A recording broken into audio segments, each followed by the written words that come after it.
Hello, everybody. Welcome. Thank you, Clay, for that new intro.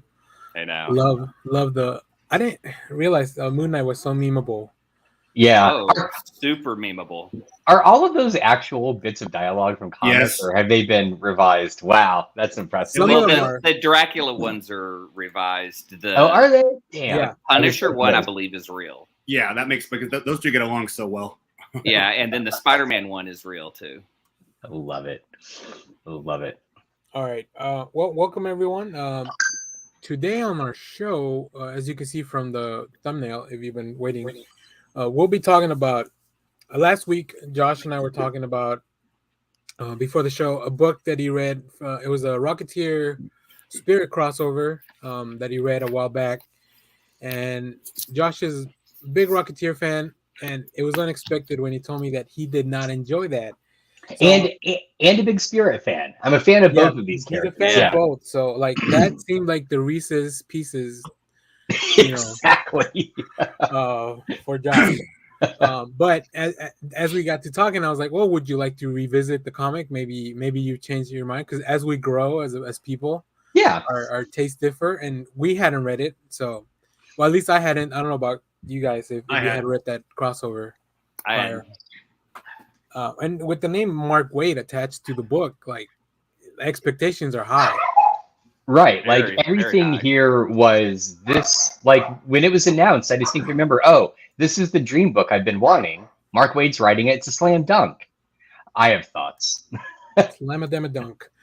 So with that being said, today we'll be talking about the Rocketeer and the Spirit, Pulp Friction.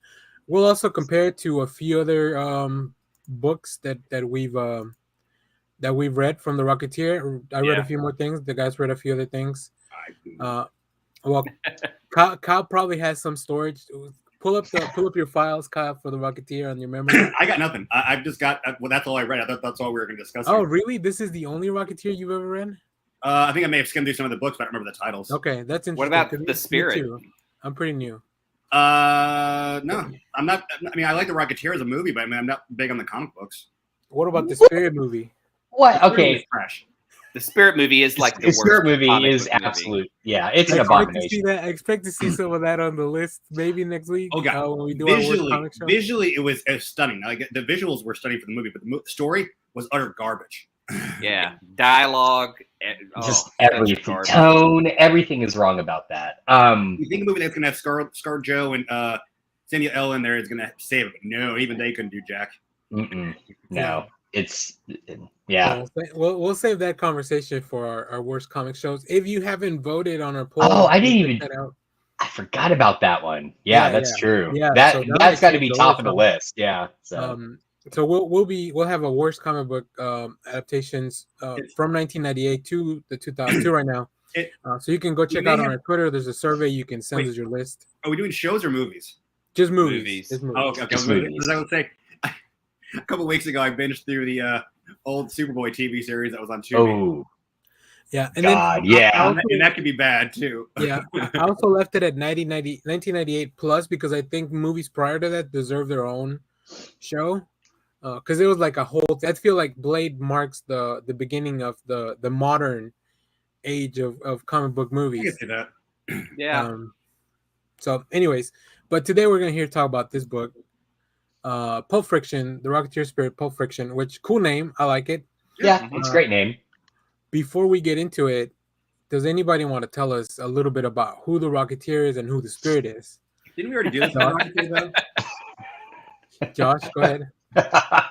So I'm a huge fan of both of these characters. So the thing you have to know, the Spirit, very famous creation of Will Eisner, and it's a very pulp noir sort of detective story where the main character, Denny Colt, dies as a young police cadet, if you will, but is basically just placed in suspended animation. And so when he comes to, he realizes he has an opportunity, which is everyone thinks Denny Colt is dead.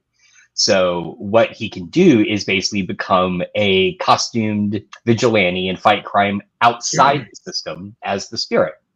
And the thing that is great about the Spirit is he is incredibly fallible. He has no superpowers except taking a beating. Yeah. He gets the shit kicked out of him all the time. He does have a skill. He's an excellent pilot.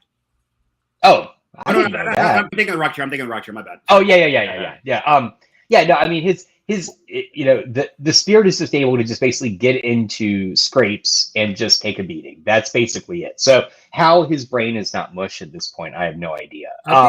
I have that same power. I think I've never tried it, but I'm sure I could take a beating. I never tried it. I could take a beating at least once. Let's keep it that way. And so the Spirit's kind of cast of cohorts include Commissioner Dolan, his daughter, who is kind of his love interest as well. And he's a fantastic character, but boy, does it start off in the wrong way. The Spirit's sidekick, oh God, whose name I'm blanking on. Oh shit. Shit. He is name checked in this series. It starts with a D, right? Ebony White.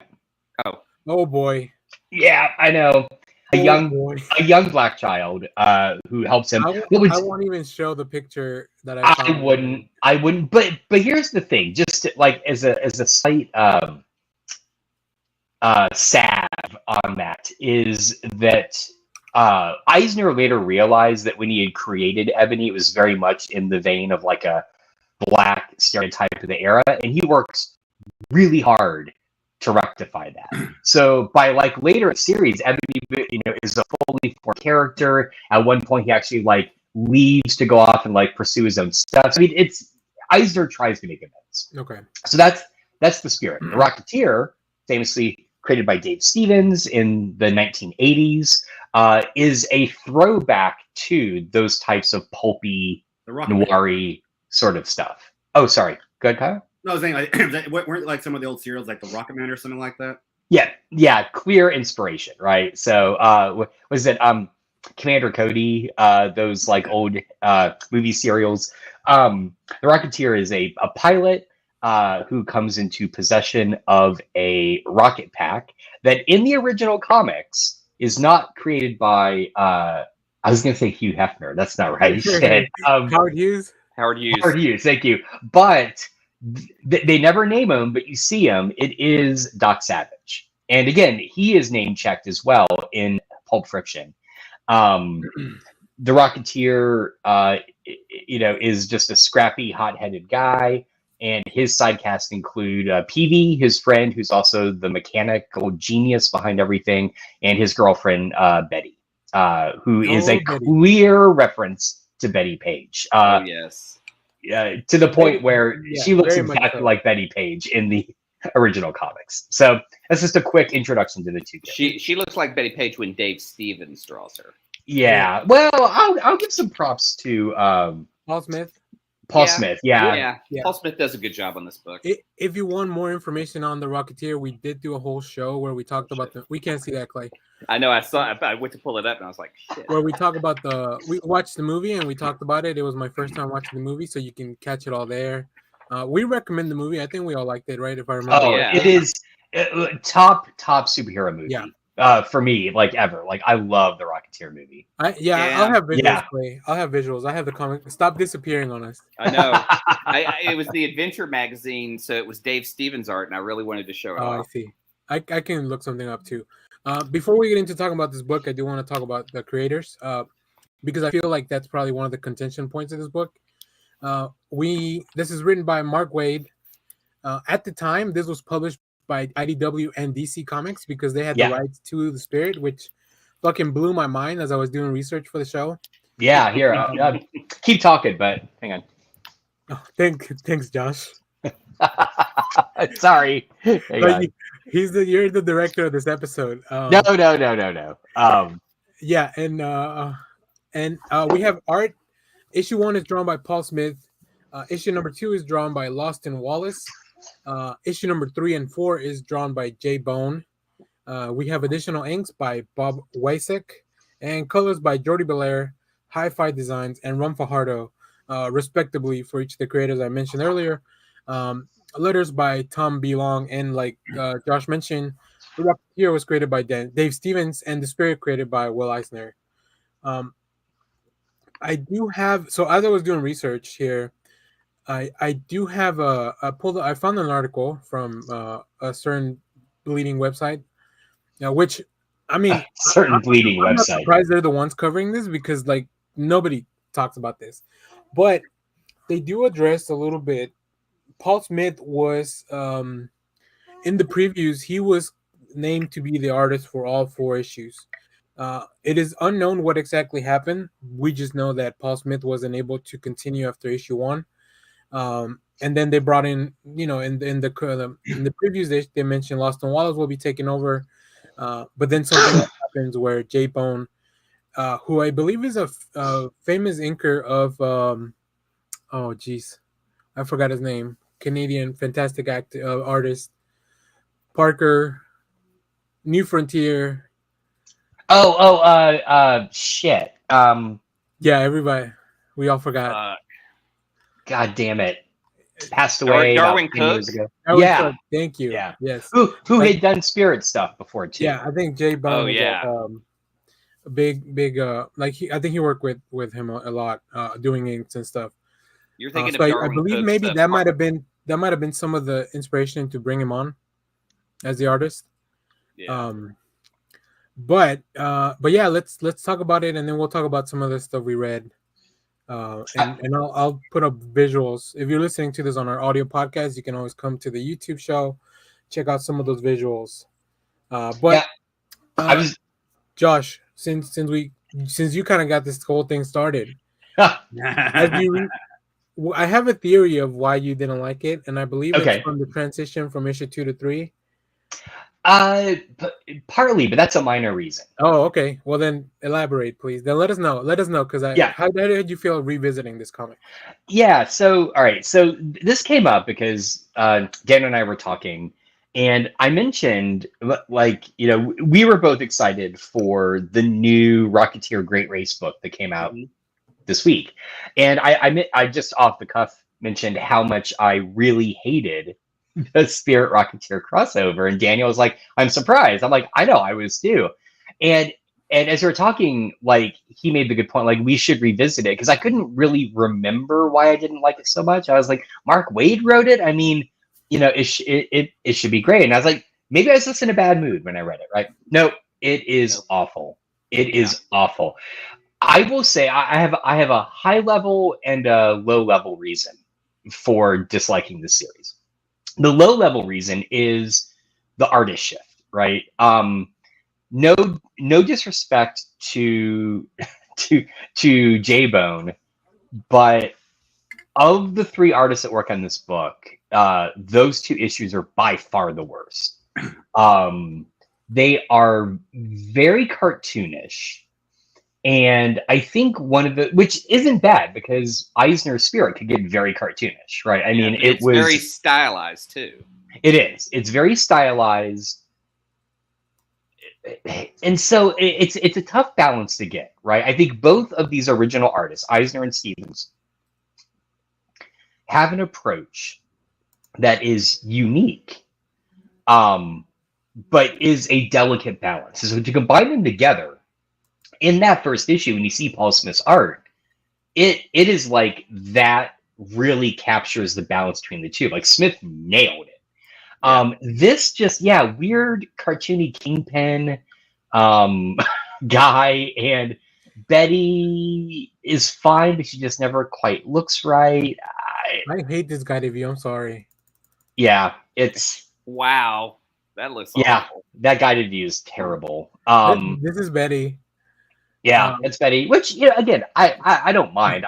I'm okay with her not being just a straight Betty Page ripoff. But I think it would have been like, if I had gotten this art from the beginning, I would have calibrated to that, I think. Oh, okay. Right. But the fact that we start with stuff that looks more like Paul Smith really. I mean, he's no Dave Stevens, but it looks a lot more. Oh, This it's is great though. Paul I Smith, mean, right? I Yeah. love Paul Smith. I mean, his X-Men is where I started reading, and That's what I've I- always loved seeing his art. Yeah, I'm sorry about this guide review, guys. I hate it It's all right. so much. And the Don't and the buy thing, digital. and the thing about Paul Smith that I really like this is a great panel right here on the right, is he understands that to capture the spirit and the Rocketeer and all the side cast is often not about style, but about pose and expression. And that's what it needs, right? Like, oh, just the feet running there with Peavy, like that's so good, you know? But that's my low level reason. The high level reason is this, and I'm going to put all of this onto Mark Waid, but it is, sorry, Mark, but it is augmented by Jay Bone as the artist from issue 3 onward.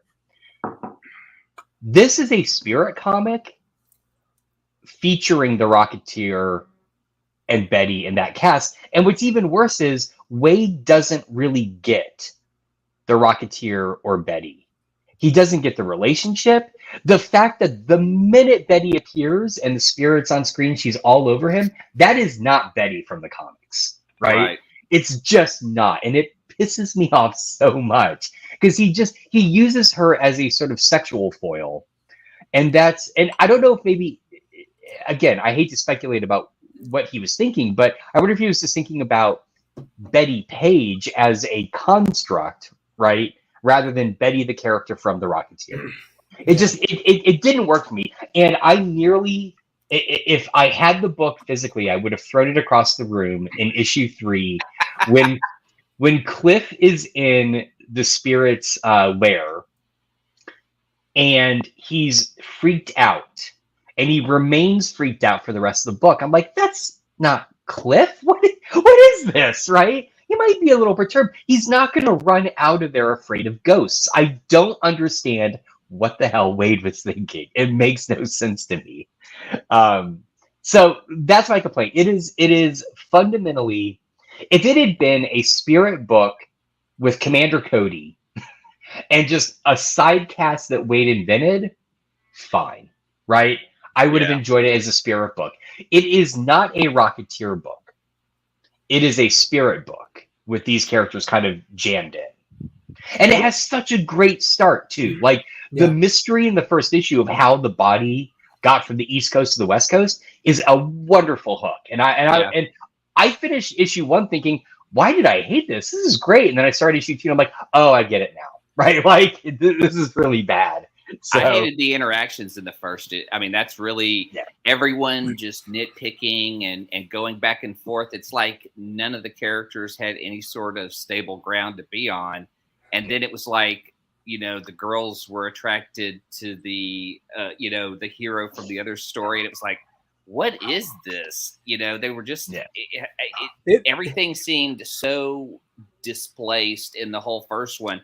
When I got to the second one and the art changed, I was just kind of thumbing through it at that point, and I was just like, what is this? It felt a little like, I don't know, like Waid was talking to somebody at the bar, and they're like, hey, dude, what if the Rocketeer and the Spirit, they switch girlfriends?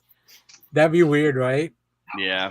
Well, and there is a little kernel of something that I thought was quite good, which, sorry, my dogs are barking, which is that the interaction towards the end between Ellen and Cliff, right? Right. Where he likes Cliff because he's so kind of warm and approachable and affable. That makes sense to me. That makes sense to me from a spirit vantage point, because that's always the tension between her and the spirit. Is that the spirit's very aloof. He's very non-committal, right? And Cliff is the opposite. Cliff's always like, you know, here I am. He puts himself kind of front and center. And so she would be attracted to that. But it just doesn't really get the characters at all. I don't know. I'll stop talking. You guys go on.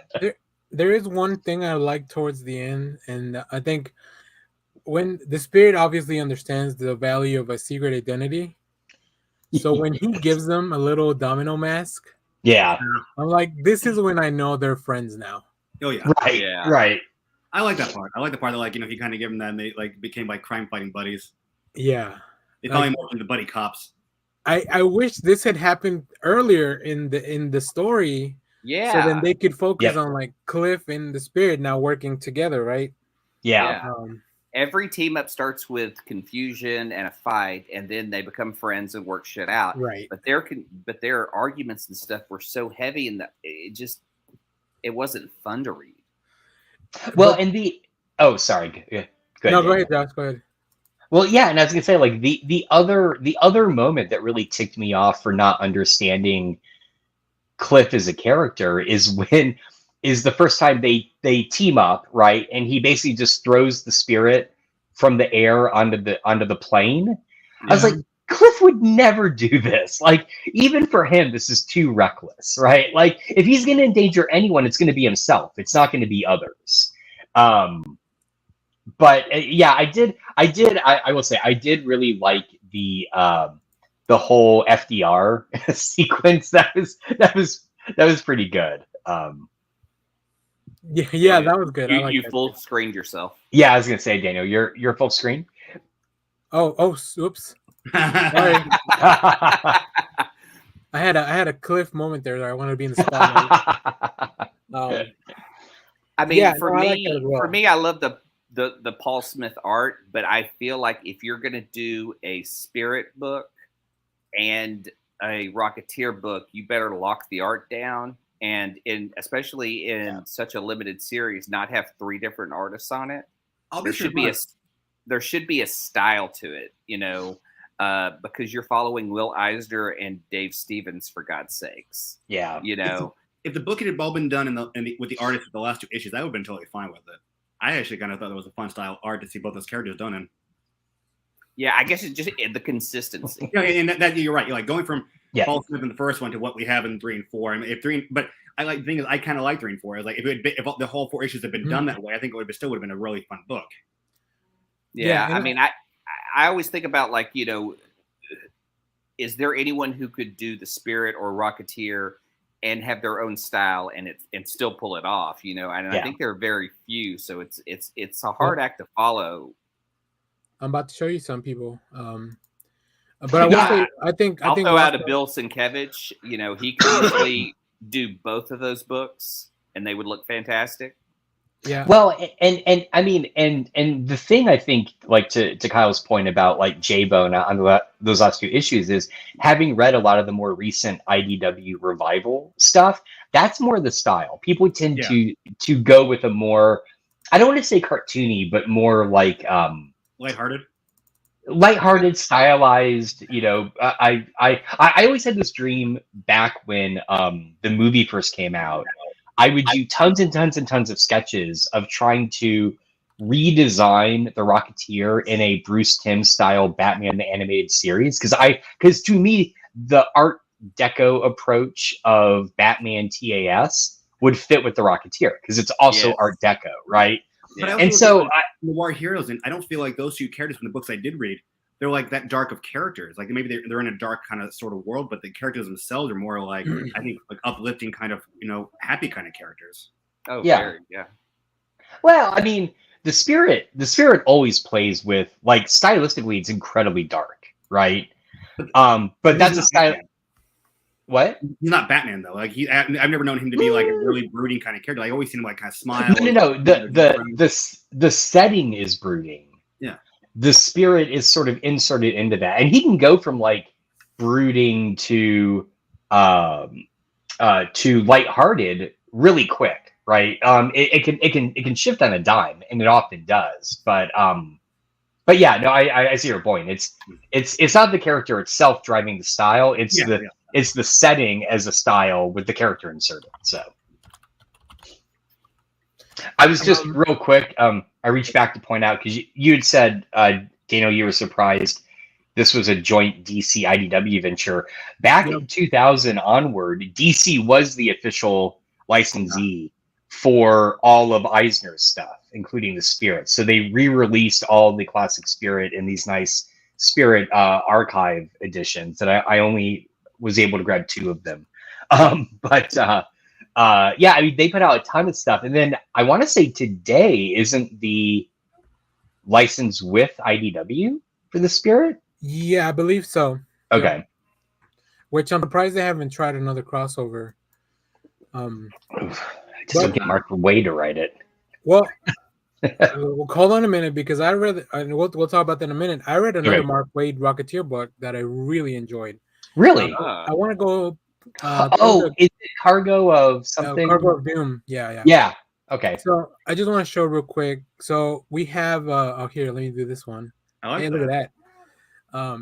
So this is the Darwin Cook. This is the cover gallery at the end of the book. If you get it digitally. I mean, Darwin Cook, but I mean, the same premise I was talking about, right? What if they just switch girlfriends? Yeah. Then we have Chris Samney doing some. I love the Samney. I actually took a screenshot of the one on the right. I love it so much. Chris else, unless you have Allard. What if Mike Allard did? Maybe. So Chris Samney is the artist on. Chris Samney is the artist on the Cargo of Doom. That's amazing. Here's the thing about Allred, actually. Allred, in my mind, would do great for the Rocketeer, poorly for the Spirit. And the reason why is because, again, like, Allred's art is so bright and intense and popish. Yeah. The Spirit is a finely tuned balance between, like, noir and darkness and lightheartedness. Like, it's a very hard thing to get. I think few artists can. So, sorry, Daniel. Go on. Well, no, the other thing I was going to show is that there's another artist, you guys may know her, Elsa Sharateer. She does a lot of work with IDW. She's doing those Star Wars Adventures books, and now she's working with Tom King. But I'm a patron of her stuff because every month you get like these really cool prints. Ooh, nice. So she sent a preview of the next one. Hold on, I'm gonna be so jealous. And it's for the Spirit, so I thought that was really cool. Let me. That's amazing. That's cool. Wow, so I love it. I think she would do great on a Spirit book. And as I was looking through stuff, it looks like there was gonna be a Rocketeer Reborn thing that was done by her. Wow! But it was canceled. Damn, that looks great. So I think she would also be a great artist for either a crossover or each one of their series. She has this really interesting style. It's fantastic. I really dig it. Yeah, see, this is a cover that was canceled. That never happened. Man. Damn. So, so check that out. I mean, like I said, just getting those prints is pretty much worth the patronage of. But yeah, that was another artist that I thought maybe could have taken over or maybe done something like this. To try to be more consistent. So you read Cargo of Doom, also by Mark Waid. So what did you like about it? Because I feel like at that point I noped out. Like I was just so pissed off that I stopped reading all the new revival series that came up. So definitely Chris Samney's art. Samney does the art. Shit, I didn't realize that. I didn't like the beginning. So at the beginning, there's this whole like assault thing, and I'm like, oh, Mark Waid, here you go again. Because the beginning of the other book, the crossover, also starts like that commission dude. Yeah, he's kind of a piece of trash. He gets better as the book goes along. And he's not supposed to be. That's the thing. He's not supposed to be. It's so frustrating. Anyway, sorry, go on. But yeah, this so the art's really good, and then once you kind of get the story actually going, oh my god, I hate this. Whatever, I'm not gonna show you guys, but yeah, the story is really good. Like there's this mysterious cargo that pulls into the port. The Rocketeer is somebody kidnapped them, get the rocket. Like this character that's kind of the bad guy throughout the whole thing. He wants the Rocketeer's rocket because he thinks he can use it for his evil deeds and smuggling things across, whatever. But then we get to the part where like, okay, well, what is this cargo that's been teased all throughout the book? And it's fucking dinosaurs. Yes. So, I mean, this whatever you thought of that Jurassic Park 3, no 2 that brings in the pterodactyls, to LA. So this one's a lot more fun, I think, overall. No, it's no, not a good. big, Sorry. it's not a big mystery as far as like oh, what's going on, will we be able to figure it out or whatever, but when you get to it, like the cool part, you get fucking dinosaurs, like the Rocketeer has to fight dinosaurs. I will say he does get a big gun and starts just liquefying them. Oh God. So that's Nice. so that was like, okay, I guess that was the solution back then because of lack of other better technology or whatever. But yeah, this one was fun. It was a quick read, and then just compare. So I know Mark Waid can probably write a better Rocketeer story, because he's at the forefront here, right? He's not in the Yeah. background, more like the other one. So Yeah. How's the characterization and like the interaction between Cliff and Betty and PV? Like, is it more like it was in the crossover or not? no, it's different, but I don't know that it's better. Ah. So we have PV's niece lives with them. She's I don't remember her name. Oh, is she the kid in the first page? Yeah. Yeah. Well, Okay. she's not a kid though. She's kind of drawn like she's younger, but she's not a kid. So Oh. throughout the whole thing, it's whole like Betty is just kind of jealous of her. Like she thinks that like Cliff What? might cheat on Oh, God. her with. And I was like, but it's such a smaller subplot of the whole thing. Unfortunately, Betty is kind of sidelined throughout the whole story. And I guess Betty doesn't, I don't know if in the comics she ever finds out that Cliff is the Rocketeer. Oh, no, she does. But yeah, in this one, it's kind of like a big secret keep away thing that Well, wait, shit. everyone what? finds out except Betty till closer to the end. So yeah, Betty, I don't know that she got her due in this book, which I think, I guess she does find out towards the end. Yeah. I was gonna say, I'm pretty sure she knows. Yeah. Here they are flying together. So, but it's like this whole big other sub mystery that I'm like, I don't know. I feel like Betty would have figured it out by now. They do set up like this story with the government that I don't know if it'll ever be picked up. But yeah, I enjoyed it. I enjoyed this one way more than the other one for sure. I mean, and a lot of it has to do with the consistency of the art. Yeah. The story is a little more simple, but like it's fun. And then I mean, look at all this Chris Samney stuff in the back. Like, oh God, it's got so a lot good. of really cool stuff in the back. I might pick that one up and give that a try because I did not buy it because this one came out after Pulp Friction. I'm pretty sure, right? There's a lot for those of us that are still paying for Comixology Unlimited. A lot of that stuff is on there to borrow for free. So I mean, borrowing a couple books makes it kind of worth it. And I read all this stuff on my iPad anyway, so it's not as bad as trying to show you guys here. And then the other thing was the Great Race, issue number 1 that came out this week.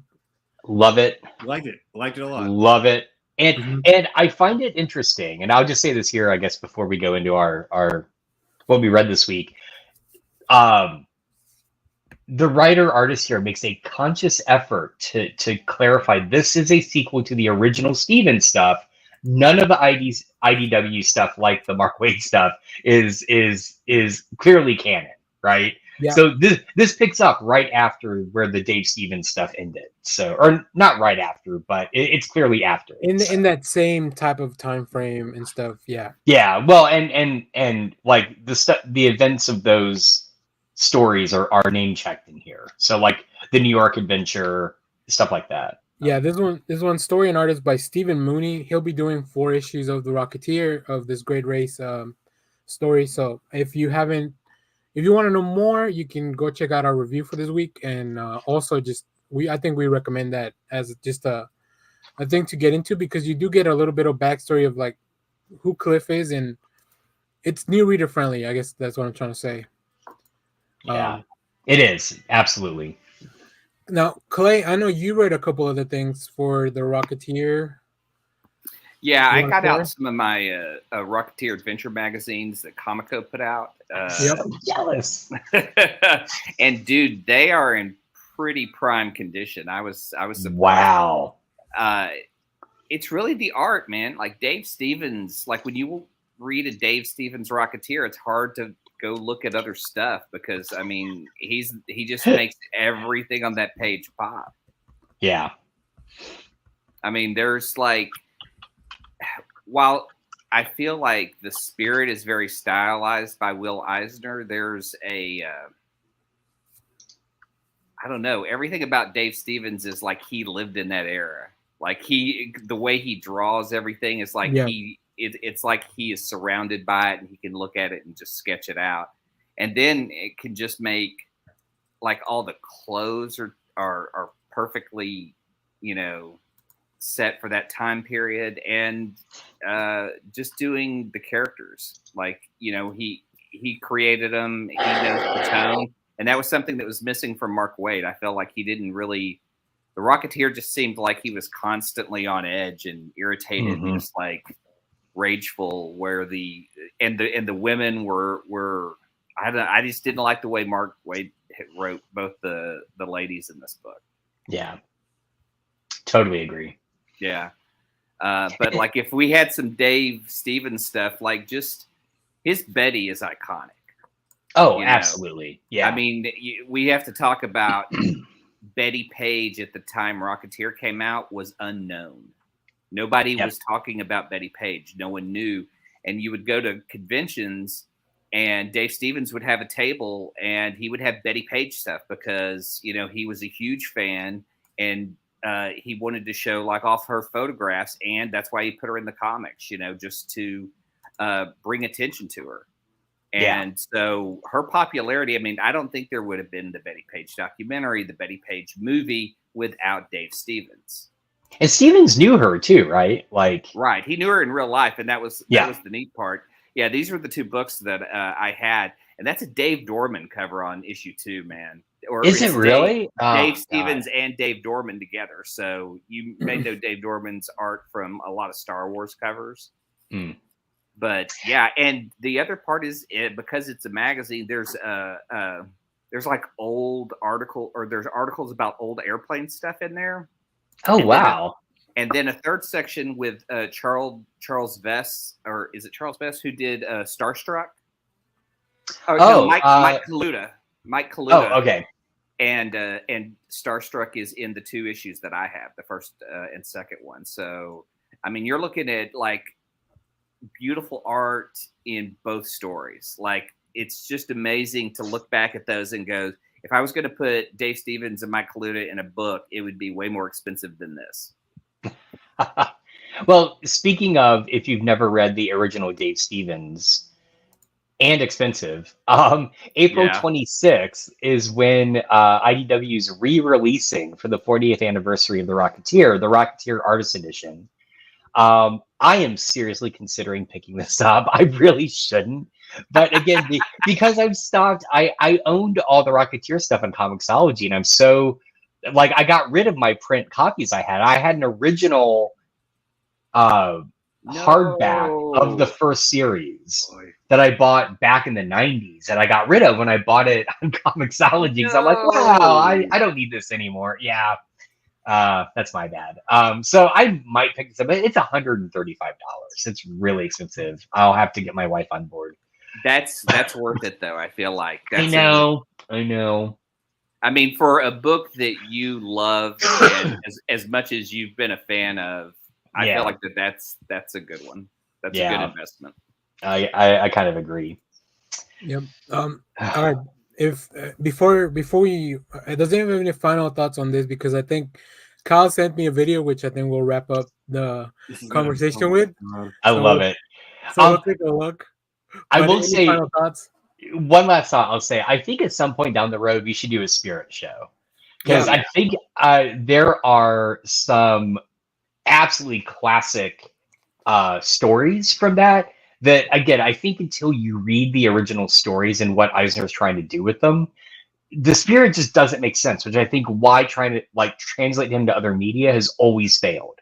Because it is first and foremost about being a comic with a particular sensibility and style. As long as we get to compare and rip that shitty movie apart.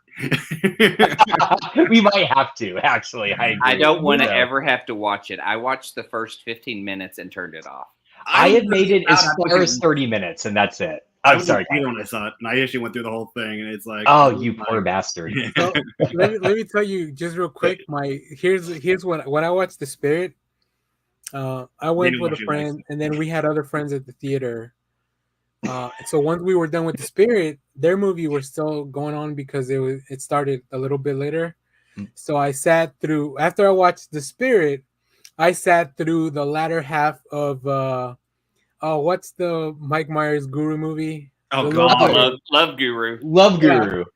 So I sat through half of that. So bad day at the movies overall. Yeah, wow. Yeah. Wow. Did you get your money back on the way out for both films? I did not. how is it when you see I see it's another film? Yeah, right. It wasn't. I chose the wrong theater. But all right. Well, for our audio listeners, thank you for listening. You can come watch the rest of the full show on YouTube. Let me do that again so I can edit Josh coughing out. Am I not muted? No. Oh shit. I thought I was muted. I'm sorry. Go ahead. For the audio listeners, you can come watch the rest of the show full live here. We will, so you can see the video we're about to watch. But thank you guys. Make sure to subscribe and keep supporting us on audio with the Geek Collective. They're really fun group. They have a bunch of stuff. But now for the people that are staying here, let's watch this. Whatever this is. I've actually watched this. Like I've watched the whole serial. The fact that it has these little websites on the sides tells me that it's gonna be good. Because this is how you present the best stuff. So the video is called King of the Rocket Man movie serial trailer, and then you guys can tell me more about this once we watch it. Yeah.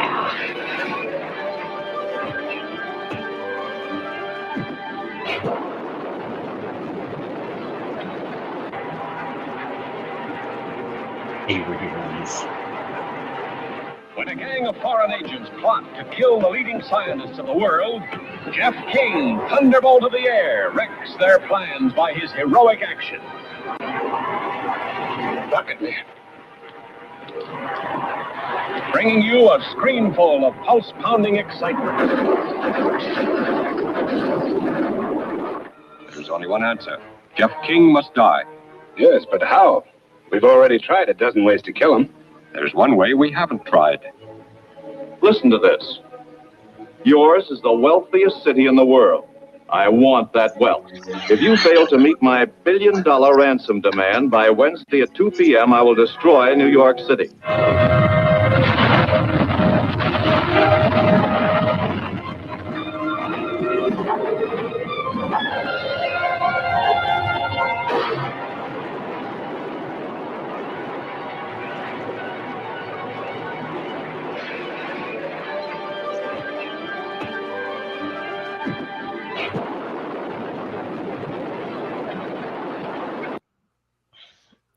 What the fuck was that? Bad That ass. was entertainment for back That in the is what day. you get during the 1930s, and I will definitely guarantee that was an influence for the Rocketeer. Oh yeah. no, it shows up in the like end notes Okay. of the new issue. They actually have a shot of Commander Cody. I don't know when they start calling him Commander Cody, but that does come up at some point. But Okay, I missed that. I love the solution for landing, which is just somersault, right? Like Yeah. you just dive in, somersault, totally good to go. I mean, Daniel, you know what the serials are, don't you? What? No, Daniel, you know what the serials are. Goodbye. Thanks for watching. Yeah. I know the serials. Okay. Try There we that. go. See, yeah, it's in the books. You know, yeah, me too, Leonard. Sometimes I look at that old stuff and I'm like, I don't want to live in black and white. Oh my god. I'm not gonna lie. I think sometimes the 1930s and 40s were easier times. Simpler for sure. But man, that was crazy. I did. They had terrible social media back then. You mean lack of? It was just the little kid with the newspaper just yelling. That was your social media. The social media was just Wendell Wilkie was their social media. So Extreme. I interviewed my grandmother about living through World War II, and I was like, "How did you find out about like the bombing of Pearl Harbor?" And she said she was at the movies. They stopped the movie, and a manager came out to deliver the news of what had happened, and that's how they found out. Wow. Yeah. My dad was telling me like, they were at home on a Sunday, and they were listening to the radio, and the radio stopped, and they announced the bombing of Pearl Harbor. Mm-hmm. Damn. And a lot of the stuff that I asked her about, like during that time, like the internment camps, and she goes, "We didn't hear about that for like years." Yep. That's fucking wild. Yeah. I don't really know how to segue out of that into our next thing. Yeah. So well, I mean, come on. I will say this: we should do a Will Eisner episode, not just the spirit. I think if anyone brings the spirit to the table, it's Josh. But I've got some Will Eisner stuff I definitely want to talk about, and one of my favorites is Signal from Space. So, which I've never read. That's one of the few I've never read. I need to read that. Honestly, the only thing I know Will Eisner ever created was the spirit. I don't really know much about him. Oh God! So you've never read like Contract with God or any of that stuff? Yeah. What about he did one about his tour in Vietnam? Oh, The only book in Vietnam I know is Nam from Marvel. Oh, I got that one too. I found out the perfect. I forgot we had a new gifts. So here's our. Pew, pew, pew. Let's go. On to our next thing. So before we get into previously on, we've all watched Moon Knight episode 2, correct? Is that right? Yes. So we'll have a little discussion. Spoilers ahead for Moon Knight episode 2. If you're in the chat, let us know what you thought of the episode. If you're in the comments watching this later, let us know what you thought of the episode. We will have a full Moon Knight episode coming soon once the series wraps up, but we like to kind of touch base. Let's start with Clay because I think he had the most criticism of the first one. Yes. My criticism of the first one is that the only characters from the Moon Knight comic are Khonshu in that. You get Stephen Grant, but that Stephen Grant is not the Stephen Grant from the comics. And I still insist that they looked at Stephen Grant and pivoted because Stephen Grant is the reason that Moon Knight is compared to Batman so much, and said, well, what if we took away the millionaire personality and we turned him into like a Clark Kent type? Yeah. And I feel like that's the angle that they're going for here, and that's why he's just so meek and mild. But you know, this second episode, like there's a scene in Superman where Clark Kent is considering telling Lois Lane that he's Superman. He takes his glasses off, and then he kind of like he goes into his full Superman pose, like he stands up straight and everything. There, Mark, he kind of does that in the second one. I see the difference between all the characters physically, and it's such a win. But when it became Moon Knight for me was when Arthur Harrow says, Khonshu lies. And that is the biggest part of this. And I'm pretty sure all the Khonshu stuff is being pulled from the Jeff Lemire run because it's so on point. It's so goddamn good because it is the voice. And just seeing Mark finally interact. And now we have Mark's wife, who in the comic was Marlene. In the show, it's different, but I'm kind of digging it. It's neat to see, and two men who are obviously kind of into this woman and they want to protect her, and how this plays out is really good. But the funniest thing I've seen online are the people complaining about accents and dialogue. Like I follow a lot of British people, and they've said that when Stephen becomes Mr. Knight, some of the things he says are not very British. And interesting. People were mocking that. And then I saw a tweet from Simu Liu, Shang-Chi, who was saying that Arthur Harrow needs to get a new Mandarin teacher because his Mandarin's terrible. I wondered about that actually when he was speaking Mandarin. Yeah, but everyone was kind of defending, saying, yeah, but he's supposed to be learning. But it was still, I've just heard complaints that a lot of the language is pretty bad.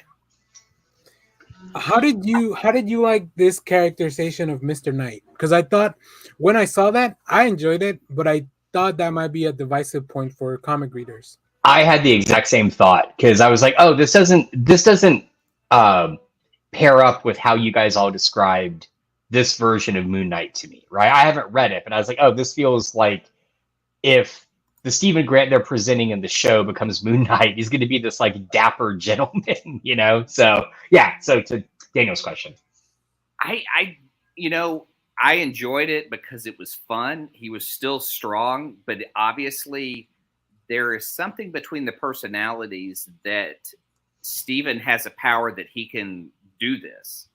So where's it coming from? How is it, he's an avatar for Khonshu, but does he have some kind of power that Khonshu is giving him that he can control? Like it starts to put out some questions about that I kind of enjoy. Like, we have a mythology.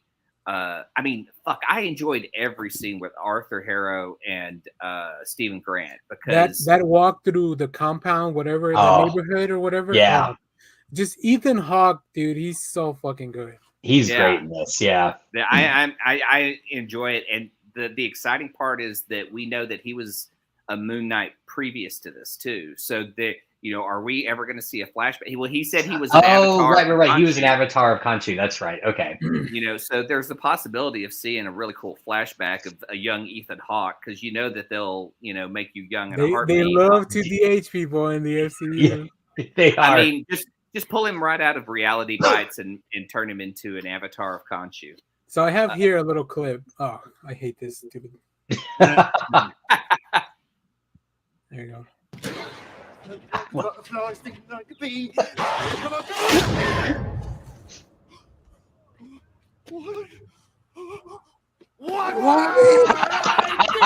You got planted, Layla.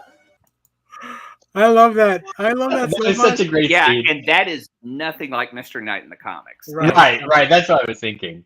I'm just curious: is Steven going to have like his own superpower? Like when she tells him to suit up, she's obviously talking to Mark to suit up like Moon Knight. Yes. Yeah. But does that mean this personality has his own superhero? And then I go, if we ever introduce Jake Lockley, would he have a version too? So I have a theory. All right, you guys want to hear my theory? Go for it. A bunch of news articles came out this week about how Oscar Isaac did not sign a contract after the Moon Knight series. Really? Which is weird for the MCU because usually they lock people into stuff, right? So here's my theory. We already know from episode 2 that Khonshu wants Layla to be the next Avatar. Right. So I'm wondering if the series ends with Mark and Steven rectifying the split personality by becoming Jake Lockley, and Layla becomes the next Moon Knight. Oh shit! And it kind of sets up this whole MCU thing of everyone is the next generation of something, right? So in an interview with a Spanish station, Oscar Isaac hinted at more personalities. Ah, nice. More personalities? Holy crap. So, I mean, they've always hinted at 3 because of the mirrors, and I feel like there has to be more in there. Right, yeah. I mean, we now know that there's Mr. Knight, Moon Knight, Steven, and Mark. So now there's 4 in there, and they always hint at 3, and I always see the mirrors show 3. I never noticed that. That's brilliant. I hadn't even thought of that.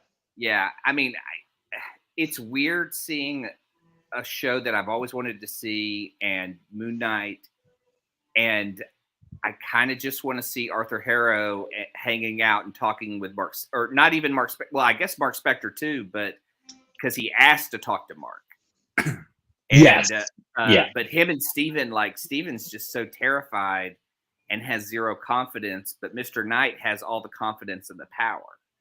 Like each one kind of has its own element. I'm excited to see it play out, but I really enjoyed them just kind of having words, even when Khonshu's like in the back just fucking with shit. I mean, shit, I'd love to see F. Murray Abraham and sit down as Khonshu and talk with Arthur Harrow. But I think, again, I'm going to go back to the first episode where he puts the glass in his sandals, And I think that he uses that to distract the judgment that would pass for him for what he did as Moon Knight. I told Hazel that theory, and she loved it. She thought that was really. She loved that. She also loved. We got to the episode. She's like, in my brain, I just keep saying, "Fly like a butterfly, sting like a bee, Steven with a V." So. Yeah, and when when Mark finally kind of takes control, and you see Conchi talking to him, and like moving from one place to the other, but like Mark's still looking one way, and then Conchi shows up in the next frame. I really like that, and I love the way we ended this episode. Here, I'll play it for. Yeah, Steven trapped in the mirror, but then I've heard hints that they say this is a different personality. This isn't even Mark here. That's what. See, that would be interesting. That would be interesting. Well, and and we haven't seen obligatory shirtless shot, right? We haven't seen enough of Mark to know if that is Mark or not. Yeah. Right. We don't know his mannerisms, if he drinks, anything. So, I mean, that I'm curious, and I loved the outro, the music. It was I don't know. Oh yeah, like Egyptian rap or something. Egyptian rap, the visuals. I mean, it reminded me of like the Daredevil intro. Yeah. Did you guys find the QR code? Yes. Yeah. It was on the storage building. Yeah. It gets you Werewolf by Night 33. 33, and then and you got 32 from the last one. So I'm curious if the next one's going to be Moon Knight issue 1. Right, which is the order I've been reading them in. So I agree. I can't wait to see what's going to happen in Egypt. Yeah, I think Egypt is where we're going to get the flashback to Mark's origin. Yeah. Oh, that makes sense. And so the other thing I wanted to talk about was the staff or the cane that is obviously opening up the dark dimension and pulling jackals from it. So is there a dark dimension that just has all sorts of Egypt-themed enemies for him to fight? Kind of like in the if you guys watched the What If, the Doctor Strange episode, he kept opening portals to different dimensions to pull out those dark creatures. Yeah, so maybe the Egyptian gods had their own specific place that they would store or they would keep their power or whatever. So interesting. One thing Josh said about like it, with it maybe being Oscar Isaac just doing this and the next Moon Knight actually being Layla. What if Arthur Harrow becomes a big bad Marvel? Because I would love to see Ethan Hawke come back, and because he's obviously wielding some immense power right now. Yeah, and a cult, right? Like he's got people around him. Yeah, so he has I would power. love that. Yeah, I don't know, like, but I would hate to lose Oscar Isaacs at this point because, goddamn, I'm enjoying this. Yeah. Yeah. What if this ends and dovetails directly into Doctor Strange 2? Good. Like, I'm kind of curious about that because, again, like what we've seen so far with most of the Disney Plus shows is they are following up on previous things, except for Loki, right? Right. Loki was clearly setting stuff up, so I'm curious if this is going to be setting something up as well. The timing is good. I mean, doesn't Doctor Strange come out in May? Or is it the summer? It's May. Okay. Yeah. I'm going to hold to my theory that we're getting Dracula at some point. You think that castle is Dracula? I mean, listen, well, I did read the Fist of Khonshu comic, and the castle that is in that is Bluebeard's. Oh, okay. Oh. Yeah. So, I mean, it would be weird to have a pirate in the middle of the show, but... Not if it's Taika. Taika, yeah. Great. All right. Well, I think that's our Moon Knight talk for the week, which it's a great segue. Did anybody finish watching Our Flag Means Death? I haven't finished it yet. Okay. I did. It's Our Flag. Our Flag Means Death. Oh God, it's fantastic. It is so good. Very good. Get all the way through it. I won't say anything else than that. So, all right. Well, while that happens, let's talk about some of the other stuff we did watch. And I don't know who wants to kick us off. Who's the most excited here? Josh. All right, Josh. I had a great week of comic reading. I'm really surprised about this. So, I actually kind of organized these in the order I want to talk about them. So first and foremost, right, spin off of what we talked about earlier. And Daniel, you were going to discuss this too, right? So I don't want to. I did a whole video on it. If people want to talk did? about it, but yeah, just let me know what you think. I'll just send people to the video. I really liked it. I liked it because. So sorry, I should actually say this is the Rocketeer Great Race issue 1. I liked it because Stephen Mooney, who is writing and doing the art, again, really gets the character. This is a direct sequel to the original Dave Stevens comic, so it kind of ignores all the IDW stuff.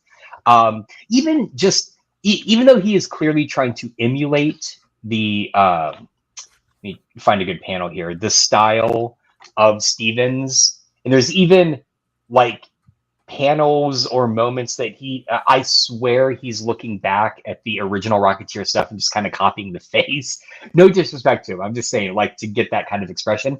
There is some stuff he does that even Stevens never drew that I really love. I love this splash page. Wow. It's a great splash page. Like, we've never really seen the Rocketeer from that angle in the comics before. It's really good. He's got a great handle on all the characters. He's got a great handle on Betty. I love this. She's in a photo shoot, and the photographer starts to come on to her, and she's like, "Yeah, I'll." What'd she say? She's like, "You talk to me like that again, and I'll put out your lights the hard way," which I like. Yeah. It really gets it, and like the central struggle here is Cliff, in a near-death experience as the Rocketeer, has promised Betty he's going to hang up the rocket. He's going to focus just on her. And then he gets handed this opportunity to participate in this like international race. And yet another, because how many of these are in the Rocketeer? Another eccentric billionaire is going to give him an experimental plane to fly. In the Great Race. So that it just sort of sets up what is clearly going to be, I think, just a kind of rollicking fun series. I really liked it. I dug it. It was the first Rocketeer book I have read since the revival that felt like the original Rocketeer. It didn't feel like it was taking what Stevens had done and then run off with it in, like what Wade did. I have nothing against putting dinosaurs with the Rocketeer at all. That doesn't feel like the Rocketeer to me, right? Yeah. This feels like the Rocketeer. So if you're a fan of the original Stevens stuff, highly recommend it. The next thing I read, and I'm an instant fan. I had no background in this character. I recognize he's shown up, I guess, in one of the multiverse stuff. Spider-Punk #1, just rockin' fun time. I laughed my ass off through it. And I really like the art, because the art to me felt a lot like 2000 AD kind of Tank Girl era. It has that sort of punk aesthetic to it that felt really good. I love all the supporting cast. I love the fact, and it's just one tiny comment, but the fact that God, what is his name in this?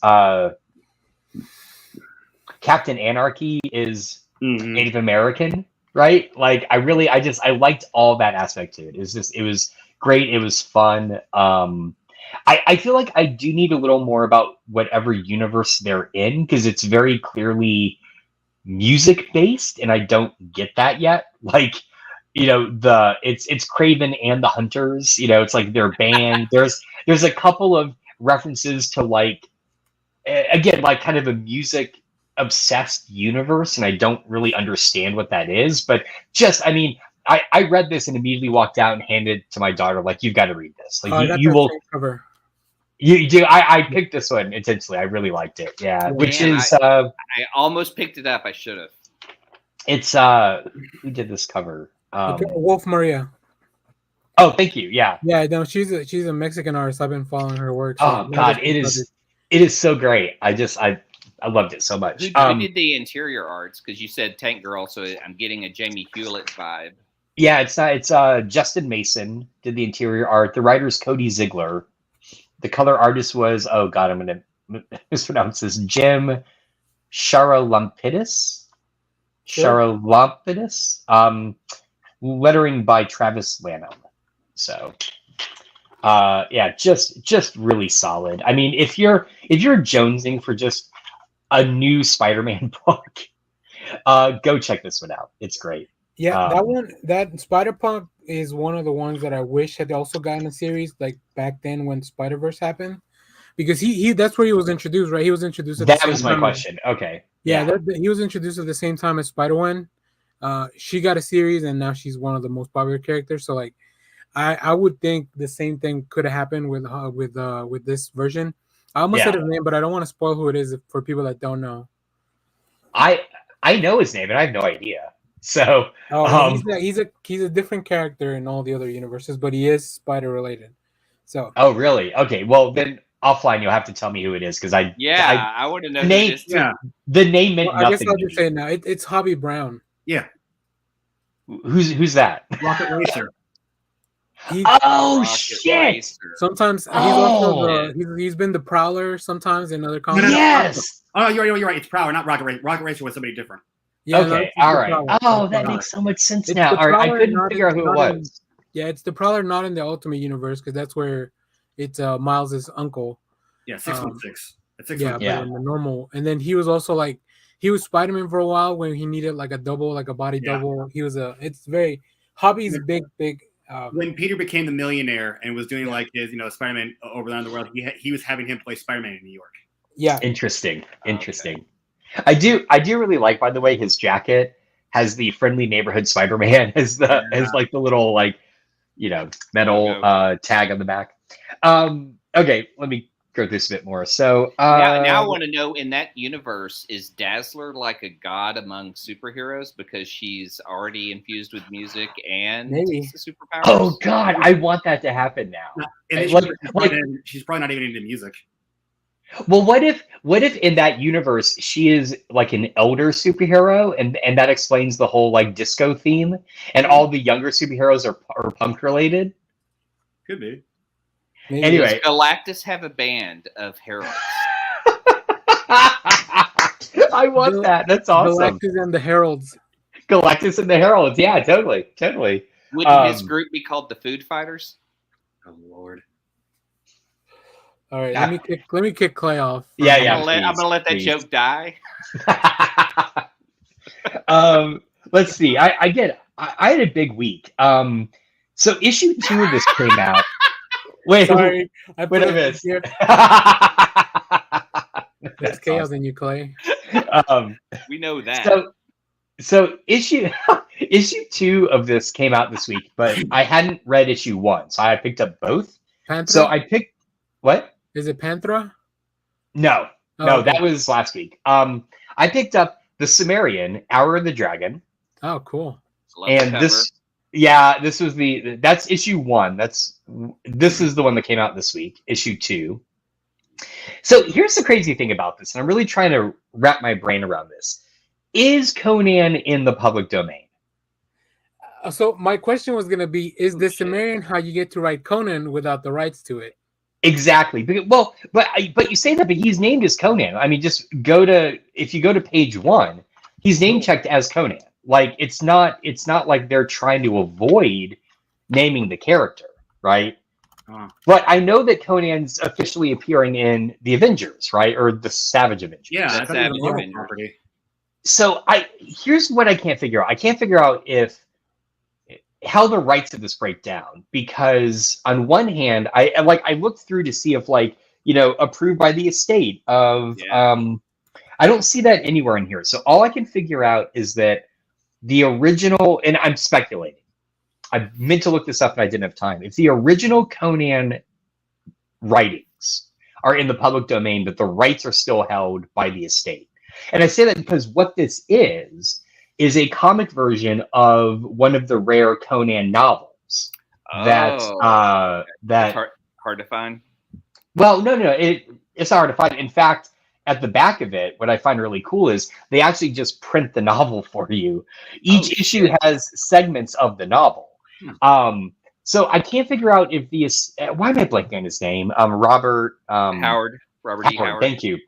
If the estate owns the IP of Conan, but the original writings are in the public domain. I'm purely speculating here.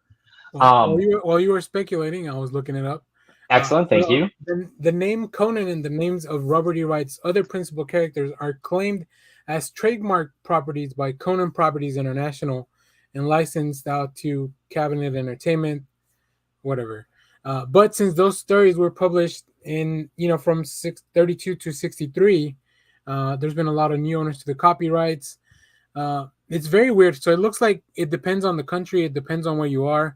It depends on what characters you're using. But because it has been longer than 75 years and the House of Mouse is in fighting with their lawyers to keep it, it looks like a lot of Conan and the Conan the Cimmerian, I think his full name, is in public domain.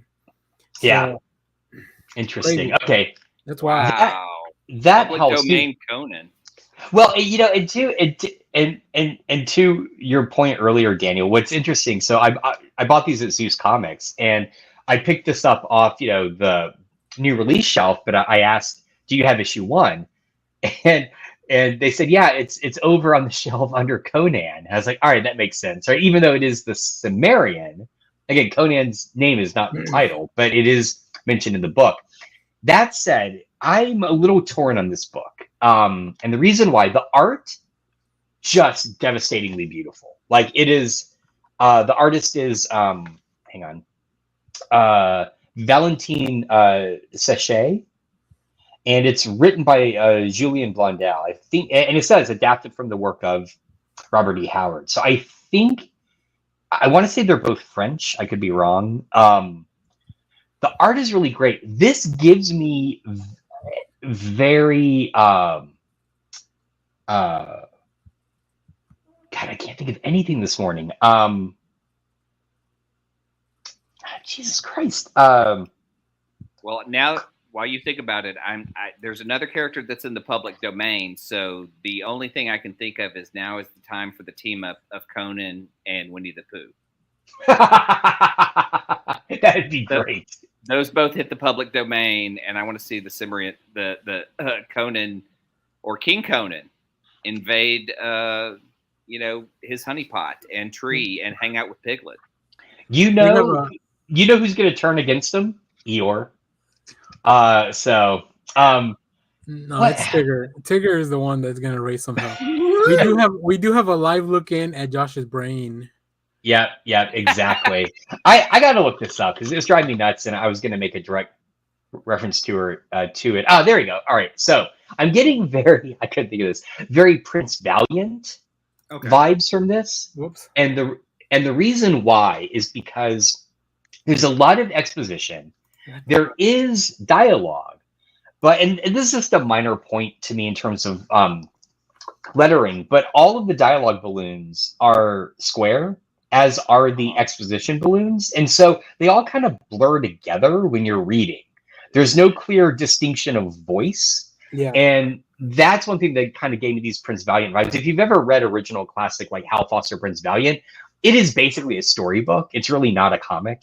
It's beautifully laid out panels with just tons of exposition text, right? It's like, it's not really a comic. It's not sequential panel to panel characters engaging or talking to each other. It's all explained by an omniscient third person narrator. This does not do it, but I get a very similar effect from it. And that may be because it's adapting from the novel. So, but it's still worth reading. Really fun. I mean, there's just some kick-ass cool stuff of where is it? Just Conan fighting. I mean, come on, you can't go wrong with that. It's and the art is beautiful. It looks very painterly.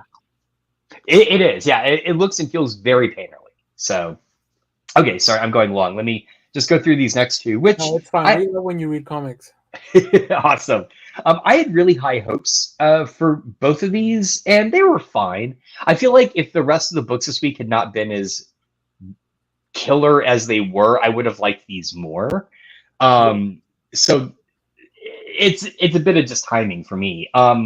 Alice Ever After issue 1 from Boom Comics. This is written by Dan Panosian, illustrated by Giorgio Spalletta and Dan Panosian as well. This is basically a let's continue the story of Alice in Wonderland. But the basic conceit is that Alice's trips to Wonderland are basically just her addicted to drugs. And so it takes this kind of very adult theme, but they shift artists, which I like. So I think most of the art I don't think is by Panosian is the one in the real world, and okay, all right, so that's Dan Panosian there. But then when it shifts maybe over it's backwards. No, then it's is it backwards? Okay, so I this love is the Dan's main art. Yeah, well, so it goes from this when she's in the real world to this when she's in Wonderland. Yeah, that's Panosian's art. Okay. Yeah. I love that the cats are the narrators. Yes. Yeah. It looks weird. It's awesome. Go ahead. Sorry, Daniel. No, it's good, Clay. I made a video for it this week, and man, it's good stuff. And it got Dan Panosian to follow the podcast. So yeah, I saw that too. I'm a big fan of his art. He goes by Urban Barbarian, doesn't he? He's got a Electra 100 book coming out this week with his cover. Oh wow.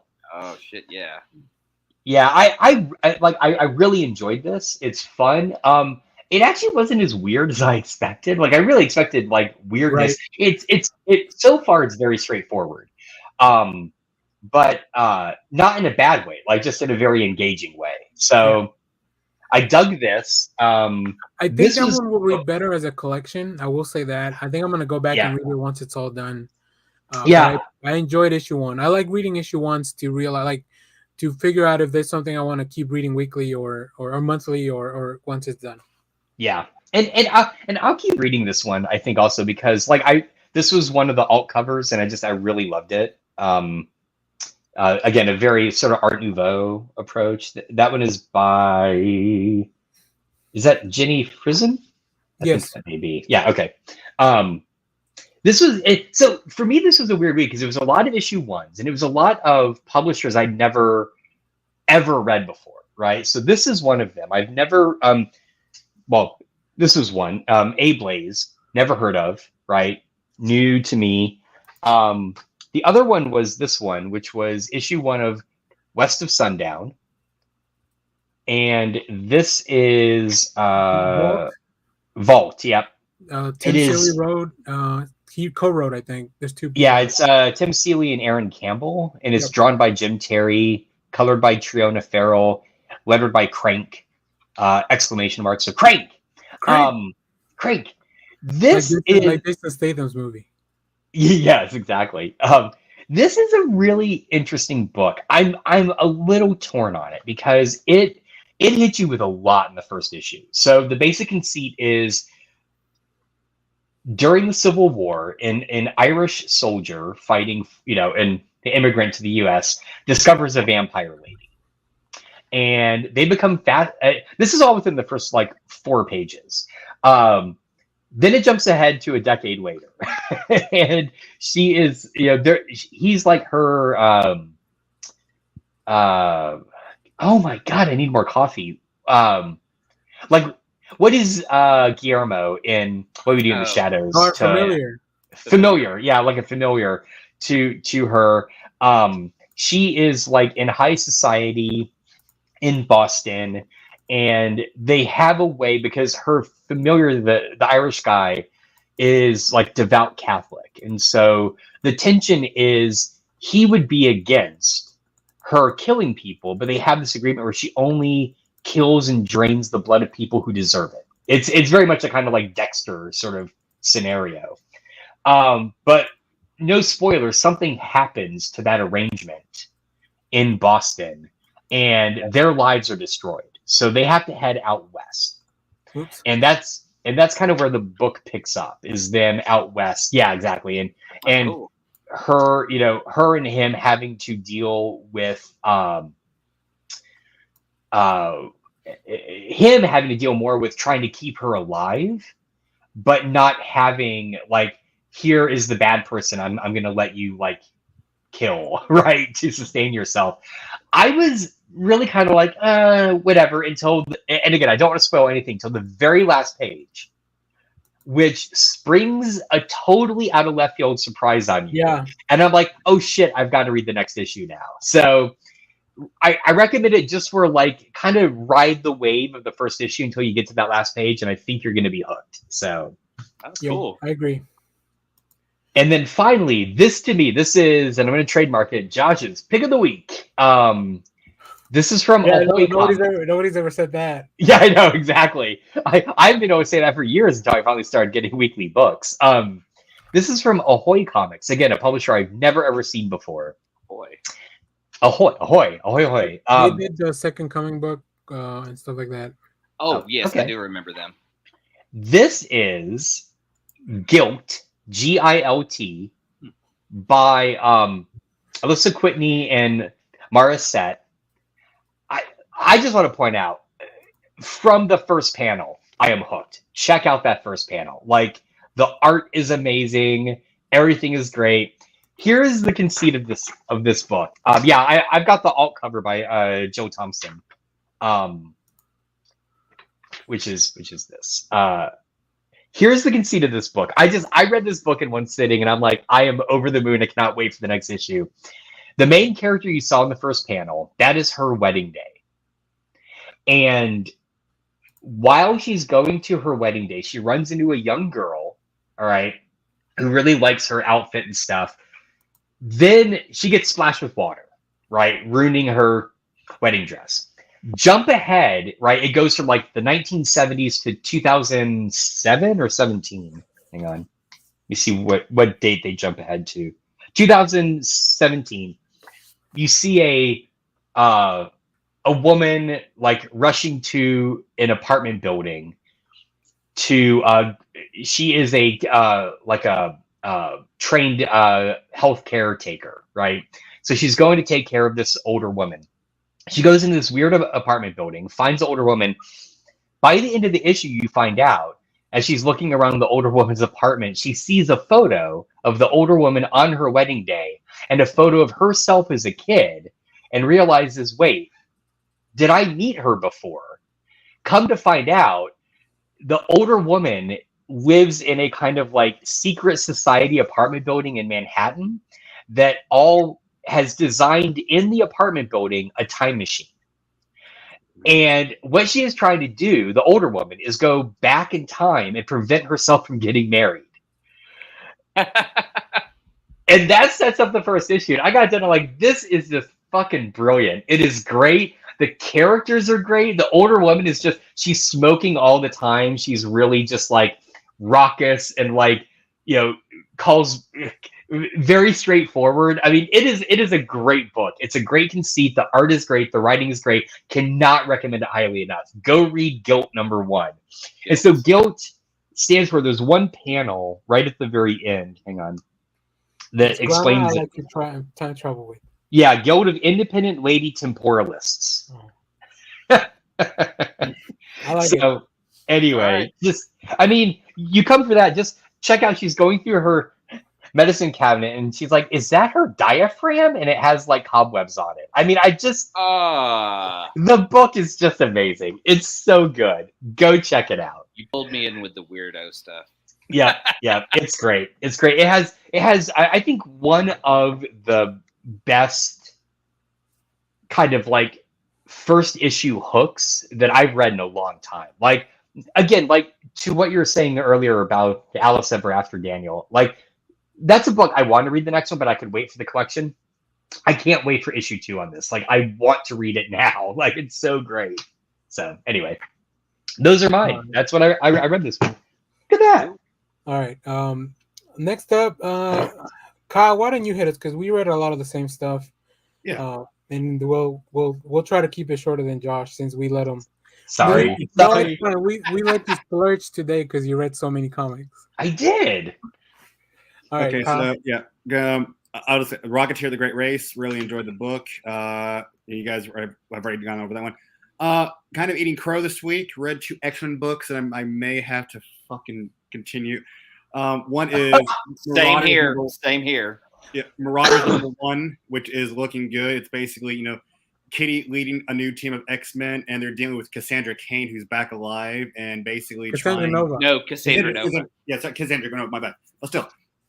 And it's basically them having to go to the Shire Empire because Lilandra's daughter is apparently hiding a huge secret, and then it's basically them playing the Starjammers in space, and it's just like, oh, God damn it. you got Bishop, you've got Docking, you got Psylocke, you got Aurora, and it's just it's Tempest. It's a weird team. Bishop looks so different now. I do not dig new Bishop look. It's just the haircut. Yeah, but the suit is different too. But I like Kitty as the main lead of this team, and so it's like I'm in. Yeah. And then I have to go and I read X-Men Red #1. I'm just like, why? And it's dealing with them on Mars or the new planet or Arrakeen or whatever you're calling it. And you find out that the original Thunderbird's back alive, and he's not liking, and he's not a big fan of Cable, and then you got Robert DaCosta, who's running a bar on there, and Storm's there, and it leads to a whole new team there. I'm just like, why do I have to put my foot in my mouth? And books kind of have my interest. And this is going to be it's probably the biggest spoiler of the book, but I'm so excited. This is the first time since we started Hoxpox that somebody has referenced again the Brotherhood of Evil Mutants. Yeah. Oh. Yeah, because it's Storm basically it's with Storm, and then Robert, and then Magneto's there too, and they're basically going to recreate the Brotherhood to kind of figure out what's going on. Magneto, like if you read Immortal X-Men, he left his post in the Quiet Council. He wants to retire. He fucked up to Mars to do his own thing. And you know what they say? Just when you think you're out, there's a fishman who you think might be human. You're not really sure, but he's like, and he's going by all these shit. Like, wait, Eric, Master Magnetism. Like, how many names do you have? Like, way too many. yeah, it's good. Al Ewing, dude. Al Ewing. Yeah. I read, of course, Spider-Punk #1. Really enjoyed it. Ended up reading the Orville #1 and 2, which this one is a bit different because this one's dealing with. So, premise is, and I can't think of her name, but the commander. So apparently Isaac pulled the commander from the past into the future before she even got together with the captain. And for a while they can't pinpoint when to send her back. So she's living there and ends up trying to date the captain again. Doesn't work out, and eventually they figure out a way to put her back. And they try to erase her mind, but the thing is, when they put her back in the past, she still has all her memories. So she ends up breaking up with the captain. They end up dating for a second, but she never gets with him. So she becomes the commander. The captain ends up becoming going through the ranks on other starships. Eventually, becomes the commander of a space station, and it goes right to the point of when Isaac's race is coming to exterminate Earth. Isaac's the robot, right? Yeah, the artificial intelligence. Yeah, he's Data. I love the Orville. It's great. It's the best Star Trek out there. Yeah. It's more Star Trek than Star Trek, I've heard. It is. When the Orville came out, I was like, oh, they're trying to do comedy, but that's the way it was advertised. And once it figured out, it could be Star Trek and still be funny and be, progressive. I mean, they nailed it. Yep. Yeah, I like it too. Read Devil's Reign #6, which this finalizes the story. In the last book, you find out that Kingpin remembered Matt Murdock was Daredevil, ends up killing his brother Mike, thinking it's Matt. And so this one deals with them trying to take out the Purple Man, and Daredevil basically saying, I'm going to kill, after he finds out they killed Mike, I'm going to kill Kingpin. So they get into a beatdown fight and almost kills him until Elektra stops him. And he realizes he's being filmed by everybody on social media. And then you have basically, Luke Cage with one of the kids ends up stopping Kilgrave. So basically he's unopposed, now to become the new mayor of the city. And Daredevil and basically is playing it to where now basically everybody thinks Matt Murdock's dead. So he's going to go off and play Daredevil with Elektra as Daredevil, and they're going to take down the Hand. So they're going to go. Oh, wow. Yeah. Yeah. Good stuff. But the one thing, though, is the Purple Man's kid killed him. Like they allude to, like when he shows up, Luke tries to stop him, and you're seeing the Purple Man's kid he does something, and Luke you just kind of see his body go away, and then Luke says something that makes it sound like he killed him. He is dead. Yeah, but how many times has Kilgrave died already? Yeah, it's true. You know, I mean, who knows? But then what was cool was the way Kingpin has been running the city is through the Purple Man powers in his cane, and when him and Daredevil fight, Daredevil grabs the cane from him and he goes, "I wish for you to feel all the pain you have caused every person." And Kingpin just kind of blinks and he goes, "Okay, done." Like he obviously realizes he's a psychopath and has no concern for anyone. And at that point, I was just like, that was badass. Well, or so you think till the end of the book, because he leaves his son in charge of New York, or he puts his son as the new Kingpin of New York. Butch, after being put into prison, and they have the two people, the ones in the prison, try to make it. They want Kingpin to run for president of the United States, and ends up killing everybody, and then ends up losing. Yeah, but I thought that was the route they were going to go until he killed him. He goes, Kingpin bows before no one, and he to prove it to Butch, his son. That was so awesome. And I like that he kind of left. Once again, he's also retiring off with his new bride, Typhoid Mary. Typhoid Mary. I know. I saw that. Yeah, good stuff. I like that. I'm picturing Vincent D'Onofrio running around with Alice Eve.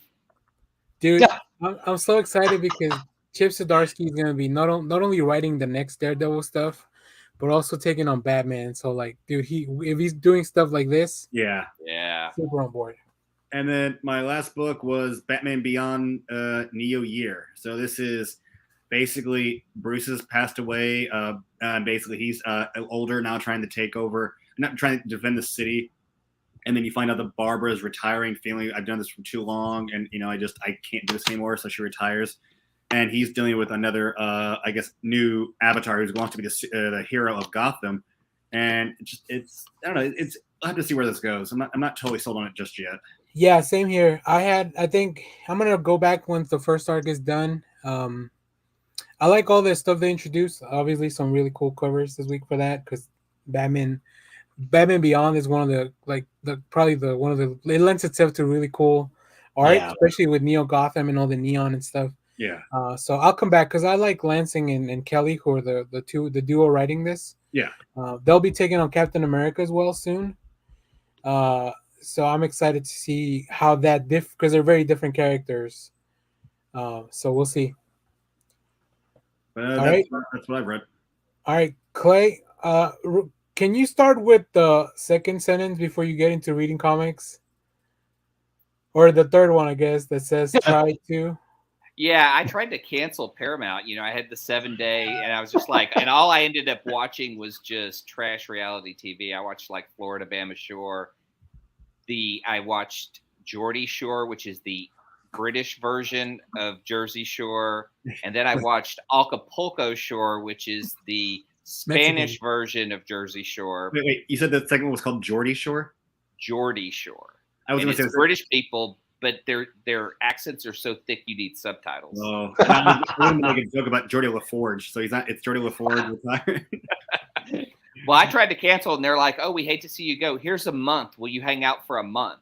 So now I just have another free month, and I was like, "Well, let's see what else they have." And I watched 2 horror movies. One I fell asleep during. It was called The Deep House, and it's weird because it looks like it would be real expensive to film, but it's about these people who are like snorkeling and divers who.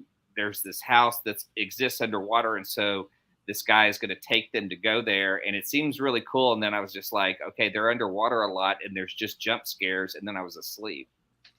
Well, 2 things. First, you'll get to check out. I recommend The Offer, which is going to be the new series on how the Godfather movies were made. That's true. Yeah, that does look. So you'll get to watch that, and then the second thing. Make sure that month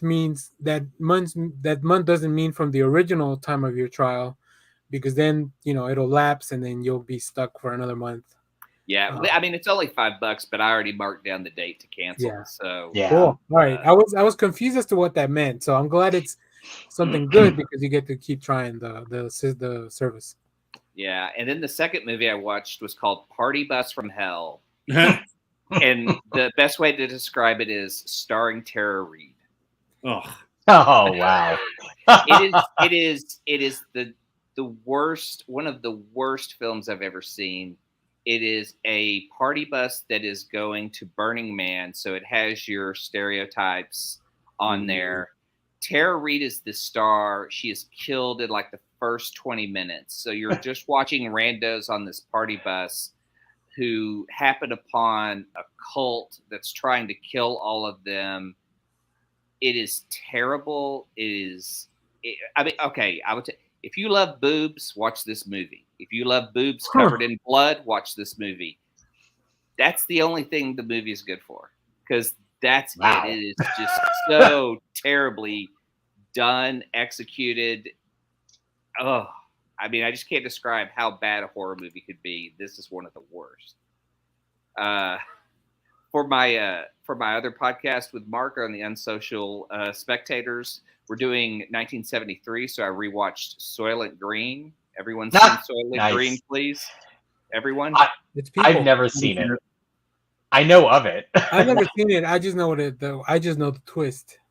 Yeah, it's very timely. It was a neat watch, but the amazing fact that I found out from it is the director of it is Max Fleischer's son. Max Fleischer of the Superman cartoons. Really?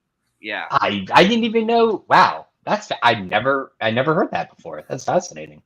Yeah, so if you want to hear more talk on Soylent Green and the movies of 1973, check out Unsocial Spectators with me and Mark Ramsey.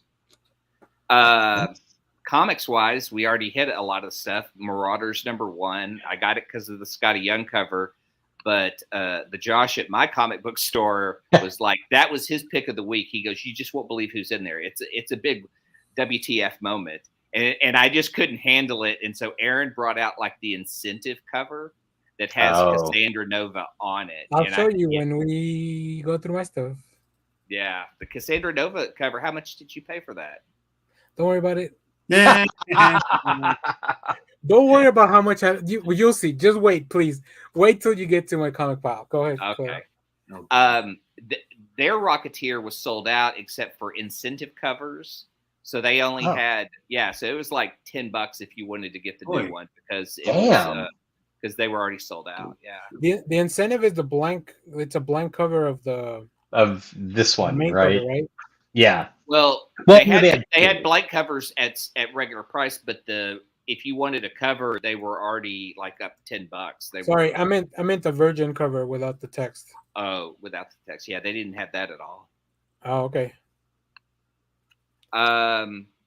Checked out Marauders, Devil's Reign, loved it. Rocketeer Adventure Magazine. The only other comic you guys haven't mentioned that I read was Iron Fist 2, which I'm really digging. It's the story of the new Iron Fist, written by Alyssa Wong. It's adding more Iron Man mythology because I'm not 100% sure how this Iron Fist has the chi of Shaolin. So it's kind of unfolding as we go along. Plus, Power Man, Danny Rand and Luke Cage show up in this with Jessica Jones. But it's a fun book. It's introducing more characters. If you dig the history of Iron Fist, this is a great book to read. I am about 80% done cataloging my comics, and I have a link in the show notes if you guys want to browse through them. But the thing that I'm loving is just buying more getting more custom boxes, just with artwork on them. Yesterday I hit my comic shop, Urban Legends, out in Mesquite, and picked up my regular books. They had a lot of just white boxes. Is that my collection? Yeah. Yeah. And you could sort and look like, and what I've taken is some of my white boxes, and I put Scotty Young art on it and label it. And so I've been able to catalog and do a better job of this. But you've got my favorite Fantastic Four cover. Oh, which one? It's the Thing from the 25th anniversary. I'll go up. Yeah, down. Straight down. No, that's right. Down one left. The trench with the hat. With up left. Yeah. Up one. Thing with the hat. Up one. Nope. Up one. Up one. There we go. Oh my god! Double click on it, and it should give you all the details of it. I had that issue. I love that issue. Oh, that's weird. I thought it would. Anyway, so I totally derailed you. Go on. Oh no. It's neat because like I'm adding them, but I haven't really gone through. Like I just go through and kind of make sure everything I've been scanning in shows up. Nice.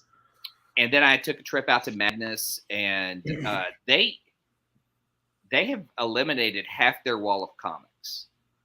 Like I haven't been there. I noticed that too. I was just there yesterday, and I noticed that also. They've really pared back on that. It's been overtaken by a wall of pops. Shop. Yeah. It's been overtaken by pops. Well, they have pops over in their gaming side, but their gaming stuff seems to have taken over more. Yeah, it's like a lot of Warhammer stuff on that wall that used to be comics. So yeah, some of the aisles that used to be graphic novels are D&D miniatures. Yeah. So it's a much heavier gaming store, but I was able to find some comics I was missing and pick up a Alex Ross Marvels box. So that'll just help me organize it even more. But it was funny because I was talking to Aaron about how I'm moving all my long boxes to short boxes. And he goes, he goes, I just can't lift long boxes anymore. And he goes, is there any box you're looking for? And I go, oddly enough, the smallest box they made is a Bitch Planet comic box. Nice. It's perfect because it holds just enough comics. It's tiny, and I can fit it. When I'm packing my comics away, fit it into small areas. So yeah. Let's see here, and that is pretty much all I've been doing. All right. Well, first I'm gonna walk you guys through all the stuff I bought this week. Let's bring back the comic cam. I saw your photo. Yeah, exactly. Holy crap! Excuse me, comic cam. As I was setting up. So we have Devil's the cover Ring. I got. Moon Knight. Yeah. Star Wars Bounty Hunters. I wish there was more light. I don't know how to. X-Force. I think this is. I don't know if this is coming to an end, but there was also an X-Force annual, so obviously I have to get both of them. Obviously. Really cool variant of the Monkey Prince. Oh shit! That number is 3. Oh, that is nice. Yeah, I don't know who it's by, but I picked it up. I got this variant of the Fantastic Four design with one of the bad guys in it. I don't know who it is because I haven't read the issue. Little Monsters 2 by Jeff Lemire and Dustin Nguyen. This is the Batman Beyond cover that I picked. I almost picked up that one. Yeah. It's so cool. There were so many good, like all 3 were really good. Yeah. Batman Killing Time number 2, Tom King book. Man, this is really dark. Very dark. Oh, hold on. Maybe the light from this. But then again, look at that cover. It's not like you got Condiment Man on the cover. Yeah, true. My Spider-Punk Maria Wolf cover. Yeah. I'm going to go pick that up now. You guys have hyped me on that. My Peach Momoko Black Widow cover. Whoa. Oh. I like that. And then here we go, guys. This is one of the Marauders covers I picked. So the problem is that Marauders was featuring a certain character that I love. And maybe you'll pick up the pattern. So this is a different variant of Marauders. Yep. And then obviously Scotty Young cover. Nice. Yeah, that's the one I got. And then the Incentive with Cassandra Nova. $15. Wow. How much? $15. 15. That was 15. 15? 15. I told you. It's not bad. Plus the discount from my pool. Then X-Men Red. The other problem with this book is that a lot of the covers feature Storm. Yeah, I was going to say that was a Storm-heavy variant. So this is a different variant for X-Men Red. We're at 2 variants. Another variant for X-Men Red. 3 variants. The Peach Momoko variant 4 for X-Men variants. Red. Jesus. This Storm variant that's super badass. That is nice. And 5 then variants. the Incentive cover by Javier Aguirre. And that's all the X-Men. Only 6. Only 6. Only 6. And then of course Historia, which Clay will talk more about in a minute. And then I got this sent over from Titan last week, but I didn't get to show you guys because it was after the show. My Jonathan Hickman Omnibus for X-Men. This has all the X-Men before everything that he wrote. Hoxpox. So Hoxpox, No, after Hoxpox. So the actual X-Men series. Oh. this is I'm the out. This is the Russell Dodderman variant of the collection. So all right, get out of here, Comic Cam. So We yeah, love you, Comic Cam. I bought a bunch of stuff. I haven't bought this many variants of an X-Men book in a while, I feel. So you know what It was sucks weird though? not buying an X-Men #1. You know what sucks though? That this is one of the books where Marvel still has the paper shortage. Oh, no, I can't show you guys a face. Yeah. So like Really? you have to redeem it through the Yep. help desk. So I can't even give out a bunch of codes for free, like for people to read this. Yep. I had to do that with They're Spider-Punk. It really irked me. Yeah, their digital stuff is the fucking worst. It used to be terrible, and they made it worse. Well, now they're back to the codes, just not in all the books. So these books are still made with the good paper. Oh, they are? Yeah. 'Cause Spider-Punk wasn't. So yeah, but then some of the newer books like Spider-Punk wasn't. So maybe this because it has more pages. I don't know. God, But, I don't know. A lot of It's X-Men just- books this week. But as far as I did read other comics other than that, and you can go check out the full slate of stuff that I reviewed on the channel. There was like 14 books this week, I think. You did so many videos this week, dude. Well, so it really helps that I do get to read a lot of these over the like all the stuff for next week. I've already read most of it by now. Oh, really? I just can't talk about it till later on in the week. Yeah. So that helps. That helps me get ahead in reading. But I did also read Among Ye Volume 2. That's a Stephanie Phillips book that follows pirate shenanigans, which I'm really, really enjoying. So highly recommend that. I read that on Hoopla.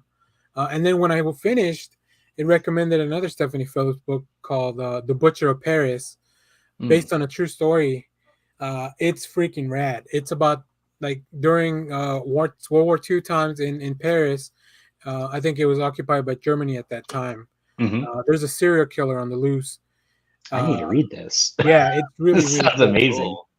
So Hang on, that I'm one adding that to my also, Goodreads. also read that on Hoopla. I Now, did watch Stephanie Phillips has another book coming out. She's doing the history or Tarna from Heavy Metal. Oh, cool! Anyone? I didn't know that. I might check that. I might check out a heavy metal book. Yeah, actually, it's coming out in trade. So Shelby said she's going to be ordering the hardback of it. Oh, nice. Oh, cool. Yeah, so Yeah, if you're I a like fan her of heavy stuff. metal and you know Tarna from the movie, she's going to be writing a history of her. Yeah, I've been reading so much Stephanie Phillips recently because it's good stuff. It's fun. Also, I we love had how she's ruining comics. killing them in cold blood. That's what my shirt says that I bought. Yes. Then we got I'm into a new anime. It's a soccer anime called Ashi. It's adapted from the manga of the same name, and man, it's so good. It came out yesterday. I watched it last night on Crunchyroll. I'm so excited. I love soccer, so like that's already a big plus. But like, Cool. when I was growing up, I used to watch another soccer anime called, I don't know what it's called in English, but it was called like Super Champions or something. And I loved it. It was really good because it like I like the characters and I like the soccer aspect of it. This one feels a lot like that too. And then we have another one coming out this year called Blue Lock, which is way different than this one. So I'm excited. I'm excited to get back into anime, especially now that hopefully Crunchyroll and Funimation get their shit together and just give me one app to watch everything in. Right. Because I don't want to be paying for two. Also, I watched Sonic the Hedgehog 2. Man, I love that movie so much. Really? It was so good. Is it? Wow. I need to watch them. I've never seen the first Sonic one. movies, and then I think the first one's on Paramount Plus, Clay. Maybe you want to check that out. And if you keep it for another month, then I think you get to watch the second one because they're putting stuff out in 45 days, I think, as well. Oh, that's 45 fast. days. I think so. Dang, Yeah, 'cause- that is turnaround. Or maybe, Scream came out a little bit after 45 days, so I'm sure it'll hit Paramount Plus soon. And then my surprise of the week, guys, I like the Michael Bay movie. Oh shit. No. Yes. Come on. Dude, Ambulance. Let me have is some of so those fucking drugs you're on. good. Transformers Dark of the Moon? Is No. that it? I watched the new movie Ambulance with Jake Gyllenhaal and Well, Abdul-Mateen. you know, I do like Bad Boys. Dude, I I love Bad Boys and Bad Boys 2, but That is Bay. That is Bay. This that is is Bay. so after was it Underground 15 or 6 or whatever the fuck on Netflix? I couldn't get through 15 minutes of that movie. Like there was That too was many cuts. shit. He reined it back for this. Jake Gyllenhaal, like everybody here, Elisa Gonzalez is great. It's I don't know, it's fun. It reminds me of the movies that he used to make, which I like more than all the. I think Transformers really ruined him in the fact that he was just doing crazier and crazier shit. So then when he went back to Transformer. when you went back to do non-Transformer movies like the Underground 6 thing on Netflix, like he was just fucking whatever. But this one's so good. You spend a lot of time with the actors in the ambulance, so yeah, I really liked it. I recommend it. I mean, it's not like it's not a super good movie. I think I gave it like 3 stars on Letterboxd. You recommend it, but it's not a super good movie. Well, no, but hang on, but the baseline is Michael Bay, right? So it's like, yeah. Also, but okay, like if I'm gonna watch a Michael Bay movie and it's gonna be recommended, it has to be like around Armageddon. Like it has to be that level of fun and have someone I enjoy watching in it, like Bruce Willis. Anything I give like 3 or 3.5 stars to, I recommend you watch it once and check it out. It's not like, oh, this is gonna blow your mind, but I think it's fun enough. Yeah. Like Morbius didn't make that list or didn't make that tier. It didn't. Did you give it 2 stars? It ended up at 2.5 after a lot of soul searching. But what's good in Morbius to give it 2.5 stars? Oh, I'm glad you asked.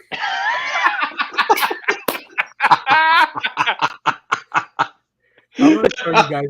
I found this on the internet, and hopefully, I wanted to do this towards the end, so the stream, in case it gets taken down. But at this point, whatever, we're almost done. So you guys do your recommendations. I don't really have a recommendation this week. Just go by comments. I do, but you go first, Clay. Okay, Wonder Woman Historia #2 came out with art by Gene Ha. Holy shit! Just like if you love the first book, and this one is just as amazing. I really cannot say how great the Black Label books from DC are. I mean, Rogues, this like Batman Dark Knight by Jock. Historia is just on another level. Like, I remember buying the George Perez retelling of the origin of Wonder Woman back in the day. Now, Kelly Sue DeConnick retelling it with pages like this. Wow. That's beautiful. But this second one is so damn good. Like, the first one is on such a God level. On the second one, it follows the story of Hippolyta and what she's doing and how the women of Earth have kind of been cursed. Like Hera talks about, like they won't see justice for thousands of years. And so Hippolyta's riding through the countryside, freeing women who have been slaves, and happens upon one of the gods. And she says, "What do you wish for?" And she wishes to be an Amazon. And they're like, "Well, you can't just wish to be an Amazon, you know." And so they go through this where she meets all the Amazon gods, and they're like, "Well, you know, which one of us do you want to join?" She goes, "Why would I limit myself? I want to create my own tribe with all the women that I've saved and get the best of all of you." And just go from there, man. I'm just not going to even tell anymore, but that kind of is the highlight of the story. And this is going, I say this and Bitch Planet are like Kelly Sue DeConnick's like pinnacle of work. Love it. Love it. All right. What do you have, Josh? I have, and you guys all know about this because we chatted about it on Discord. So let me go ahead and share it real quick. Share screen. Microsoft. I have the Ultimate Terry Moore collection on Humble Bundle. Yes. This thing is nuts. $30. All right, $30. You get digital copies of All the Strangers in Paradise, which is the only title by Terry Moore I've read. Plus, You get Echo, Rachel Rising, Ever. I don't know any of these. You get some of his sketchbooks, like his How to Draw book, and these two sketchbooks over here. You get the very weird Strangers in Paradise Kids, which I've never read. Yeah, that one is a weird book. Yeah. It's just Motor Girl, 5 years. It's just Serial, which I just saw is a bound volume's coming out next week. It's an amazing collection of stuff. So considering I've only ever read up through volume 6 of Strangers in Paradise, I'm really excited to finally read the whole series. You can't go wrong. It's a fairly pricey bundle, right? Again, Worth it's it. $30, but yeah, definitely worth it for all of this Terry Moore stuff. So Because like I have the Echo Omnibus, and I believe it's like 50. Oh, really? Wow. Because see, I had previously been trying to find these, which were the paperback collections, right? I love those size. I did too, but like after volume 2, and I bought 2 used, they're impossible to find these days. So they don't get resold or show up at half price books a lot. Exactly. So that's when I was kind of like, okay, I just need to like pony up for this bundle just to get the whole series. So, and if you haven't read Strangers in Paradise, to me it is one of the ultimate independent comics. Yep. Terry Moore just did an amazing job, and it's funny, it's dramatic, it's a romance.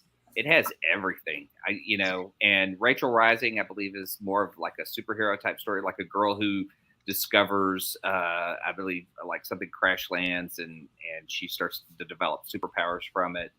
And Terry Moore's art is just fantastic. It's great. Yeah. If you've never read Strangers in Paradise, I'll just say this: you go into it feeling it feels like a indie 90s slice of life Gen X book, and then becomes something else entirely. Yeah. Although it never loses that, right? That is always the kind of foundational thread throughout at least what I've read in the series. So yeah. Anyway, that's my rec for this week. I lied. I do have a rec.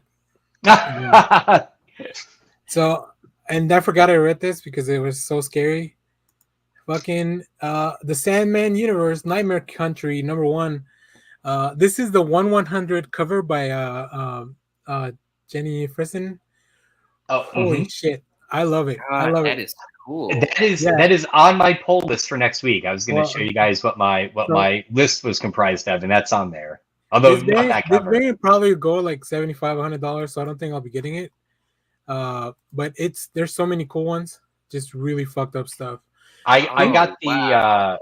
I'm asking for it's cover B. It's Yannick Paquette's cover, which is really nice. This one? Nope. That's Jones. Never mind. Oh, yeah, thanks. It's the one on the upper right, just above the one you had. Yeah, that one. Yeah, whatever. Oh wow. Yeah. This fucking thing. This dude with the I don't you guys know him? I think the Corinthian. The Corinthian. Yeah, that's his name. James Tynion doesn't want you to ever fucking sleep again. which is a high bar because his original appearance as Sandman is utterly terrifying. So I'll check out. Stay tuned for the video. I'll do a full review for the. I just haven't shot it, but I did read the book. Holy shit! You got a preview, right? Because it comes out on Wednesday. Yeah, I come out this week. Okay.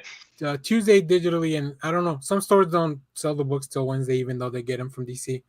But anyways, thanks everybody for watching. I'm gonna save the thing. I'm gonna show the guys till the end because it is a little bit of spoilers for Morbius, but it doesn't feel like any of you guys are like dying to watch the movie, anyways.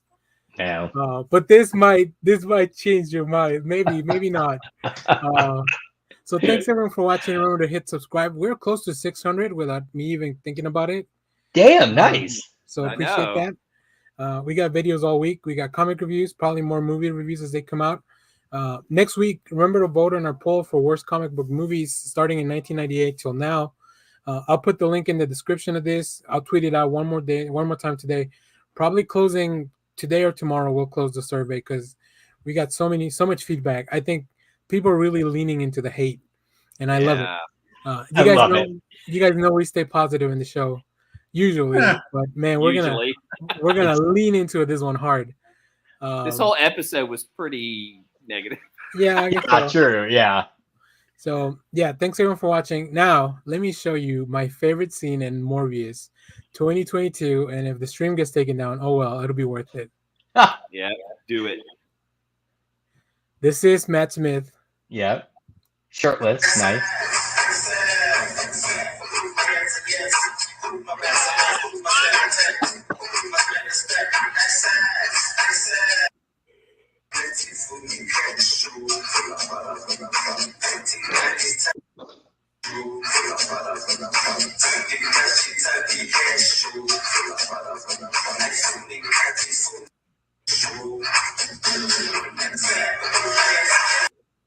Oh, wow.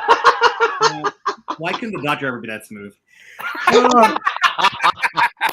Because he's the doctor. Oh, God, that scene Wow. alone was better than his entire Terminator movie. oh my God! I'm telling you, Matt Smith What? is the best thing in that Morbius movie. So is that a scene from Matt Smith's version of American Psycho? You know, can we make a movie called like I don't know, British Psycho or something? British Psycho. That's good. I like that. Dude, I'm telling you, when that stuff. So a little bit of context. He also has the disease, right? Like we see it in the trailers. He steals the cure as well, so obviously becomes And a vampire. it gives him rhythm. Yeah. Dude, it gives him that, whatever that Side was. effects It gives may him include that. dancing.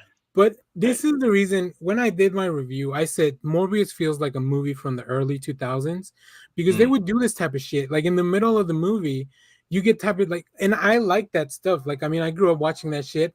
And then Matt Smith dancing, like fucking, just to end on that, like the CGI growl. It's really funny. Like, I don't know. The song they picked is like the most. Oh, what? We lost you, Daniel. My back? Yeah. Yeah. The song is song the they most- put in the background is like the most ludicrous song you could fucking find for Morbius. So Ludacris like, I don't as know. in my favorite rapper. No. Or maybe I don't know. I don't think that's his.